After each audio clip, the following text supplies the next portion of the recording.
तो देखो यहाँ पर लिखा हुआ है statement showing profit under accrual basis, है ना। सबसे पहले हम लोग क्या लिखेंगे, प्रॉफिट अंडर कैश बेसिस। जो प्रॉफिट हमारा आया हुआ है अंडर कैश बेसिस उसको लिख लेंगे हम लोग, सॉरी पहले हम लोग लिख लेंगे पार्टिकुलर्स। पार्टिकुलर्स यहाँ पर डेबिट क्रेडिट अमाउंट, अमाउंट ये रुपीज का सिंबल हो गया, यहाँ भी रुपीज का सिंबल हो गया, ओके।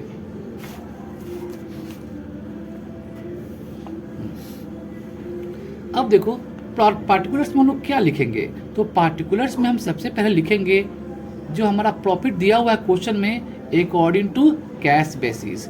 कैश बेसिस के अनुसार हमारा कितना प्रॉफिट आया था उसको पहले हम लोग इंक्लूड कर लेंगे, मेंशन कर लेंगे।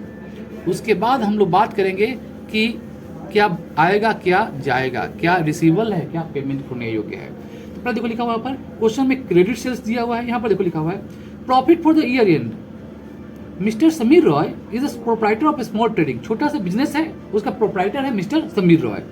वो अपना प्रॉफिट अंडर डिटरमाइन करते हैं, निकालते हैं, कैलकुलेट करते हैं अंडर कैश बेसिस, ठीक है ना।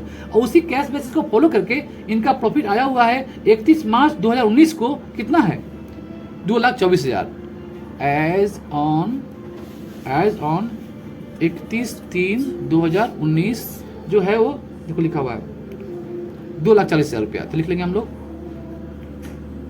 Profit as per cash basis. Cash basis को फॉलो करके आया कैश कितना 2,40,000 आउट ऑफ कॉलम हम लोग पुट कर लेंगे, ठीक है, कर लिए पुट।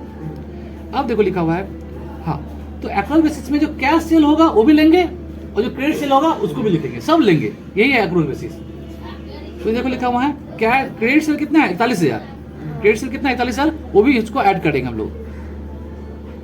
क्रेडिट सेल मतलब क्या डेटर है, क्रेडिट सेल मतलब कि हम उधार माल बेचा है, आज नहीं तो कल हमको डेटर पैसा देगा ही, उसको हम लोग इंक्लूड कर लेंगे। नहीं देगा तो अलग बात हुआ, लेकिन रूल यही कहता है एक्रूअल बेसिस कि जो कैश सेल हुआ है उसको भी रिकॉर्ड करो और जो क्रेडिट में सेल किए हो तो आज नहीं तो कल क्या उससे पैसा हमको मिलेगा ही मिलेगा, इसलिए इसको भी क्या करो इंक्लूड कर लो। यही है क्या एक्रूअल बेसिस। कैश बेसिस होता तो इसको हम लोग नहीं इंक्लूड करते, कैश बेसिस होता तो ये क्रेडिट सेल को हम लोग इंक्लूड नहीं करते, लेकिन चूंकि हम लोग बना रहे हैं क्या एक्रूअल बेसिस निकालना है प्रॉफिट का मार्जिन, तो इसलिए हमको लिखेंगे ऐड क्रेडिट सेल्स कितना रुपया है 41,000, यहाँ लिख लेंगे हम लोग, ओके। फिर देखो लिखा हुआ है यहाँ पर अच्छा क्रेडिट परचेज तो लेस होगा, क्रेडिट सेल क्या होता है ऐड होता है, इसलिए ऐड वाला हम पोर्शन लिख रहे हैं, ठीक है ना। फिर देखो लिखा income earn but not received, ये क्या है इनकम हुआ है लेकिन रिसीव नहीं हुआ है, उसको भी लिखेंगे। आज नहीं तो कल इनकम अर्न मैंने क्या हुआ इनकम हो गया हमारा लेकिन हमको कस्टमर पैसा नहीं दिया है, कस्टमर पैसा नहीं दिया है, तो उसको भी हम ऐड करेंगे। क्या सोच करके ये इसके पीछे क्या फिलोसफी है, क्या तर्क है, क्या थ्योरी है, आज नहीं तो कल वो हमको देगा ही, इसलिए हम लोग क्या करेंगे इसको भी ऐड कर लेंगे। देखो ऐड क्या इनकम अर्न, समझ में लिखा हुआ देखो इनकम अर्न, इनकम मेरा अर्न हो गया है लेकिन रिसीव नहीं हुआ है, माने कमाई हो गया है लेकिन पैसा मिला नहीं है, लेकिन फिर भी इसको लिखेंगे देखो बट नॉट रिसीव। तर्क समझ में आया, ये तर्क कहता है कि आज नहीं तो कल मिल ही जाएगा, इनकम हो गया तो आज नहीं तो कल मिल जाएगा, इसलिए इसको क्या करो इंक्लूड कर लो। कितना रुपया है 8,400 सॉरी 8,400, ओके। नेक्स्ट देखो क्या है रेंट पेड इन एडवांस। देखो रेंट पेड इन एडवांस को हम लोग क्या मानेंगे, रेंट पेड इन एडवांस मतलब क्या हुआ रेंट को मैंने पहले ही एडवांस पेमेंट कर दिया है, रेंट को मैंने पहले ही एडवांस पेमेंट कर दिया है। मान लो 12 महीना होता है, साल में 12 महीना होता है, हमने 13 महीना का दे दिया है, मैंने 1 महीना क्या किया है एक्स्ट्रा दे दिया है, तो रेंट पेड इन एडवांस क्या होगा लेस होगा, नहीं ऐड होगा, तो खर्चा है ना हम बता रहे हैं, हम सब बता रहे हैं रेंट पेड इन एडवांस।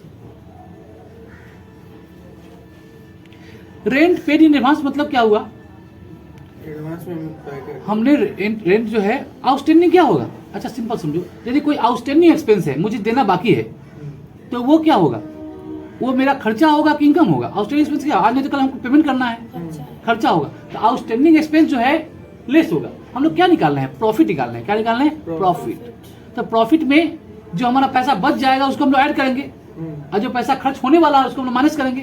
तो आउटस्टैंडिंग एक्सपेंस माने जो खर्चा भविष्य में होने वाला है, आउटस्टैंडिंग एक्सपेंस का ठीक उल्टा क्या होता है प्रीपेड एक्सपेंस, क्या होता है प्रीपेड एक्सपेंस। तो आउटस्टैंडिंग एक्सपेंस लेस होगा, कोई भी आउटस्टैंडिंग एक्सपेंस होगा वो क्या होगा, लेस होगा। लेस होगा, याद रहेगा। हाँ। अब कोई भी प्रीपेड एक्सपेंस होगा वो ऐड ऐड होगा। ये देखो लिखा हुआ add rent paid in advance. Okay, कितना रुपया है, 5000। अब ये जोड़ो, इसको जोड़ोगे तो आएगा तीनों को 54,400। 54,000 आओ, 54,400 आया, ठीक है ना, 54,400 आया। अब इस दोनों को ऐड कर लेंगे तो आएगा यहाँ पर 2,94,400। ओके, आगे ना यहाँ पर 2,94,400।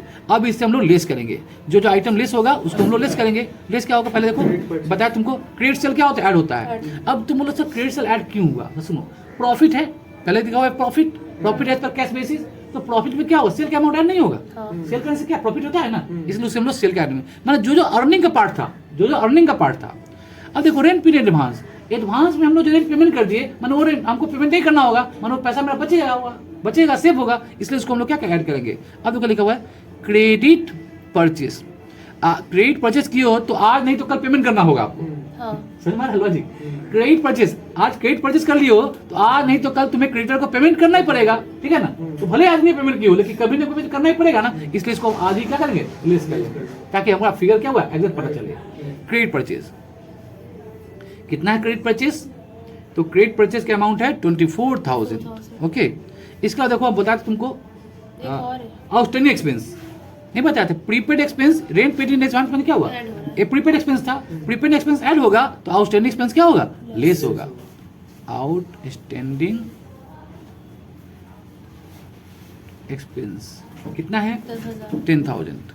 जोड़ोगे तो आएगा कितना, 34,000, राइट। हाँ। ये 34,000 को 2,94,400 से सब्सट्रैक्ट करेंगे तो वैल्यू आएगा 2,60,400। ओके, ये आ गया ना, यही हमारा आ गया क्या, प्रॉफिट अंडर एक्रूअल बेसिस। ये था profit as per cash basis, profit as per cash basis mister Sameer का कितना है, 2,40,000 उस साल का। और अब आएगा जो आएगा प्रॉफिट एज पर या अंडर, प्रॉफिट एज पर बोलो या अंडर बोलो, एक्रूअल बेसिस, एक्रूअल बेसिस।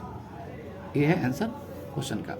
ये आया था तुम्हारा कलकत्ता यूनिवर्सिटी में 2020 के जनरल में, 2020 CU BCom जनरल में ये क्वेश्चन आया था। ओके।